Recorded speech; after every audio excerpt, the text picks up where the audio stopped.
Shifoxonada bitta palata bor edi. Raqami ham, yozuvi ham yo'q. Faqat devorida tirnalgan chiziqlar bor edi. Sanalgandek. Hamshiralar bu xonaga hech kimni yotqizmasdi. Sababini so'rasang, shunchaki deb qo'ya qolishardi.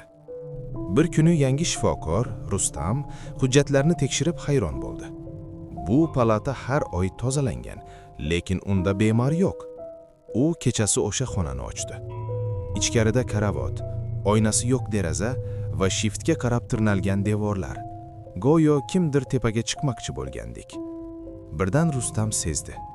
Xona ovozni yutardi.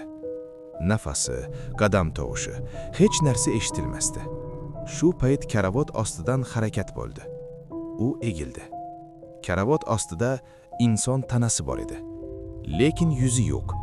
Faqat og'izi bor edi juda katta. Og'iz ochildi. Ovoz chiqmadi. Lekin Rustamning ichidagi ovoz yo'qoldi. U qichqirmoqchi bo'ldi, olmadi. Yuragi tez urdi, lekin eshitilmadi. Og'iz uni ichiga tortdi. Ertalab hamshiralar palatani yana tozalashdi. Karavot joyida, devorlarda esa bitta yangi tirnalgan chiziq paydo bo'lgandi. Endi ularni hech kim sanamaydi.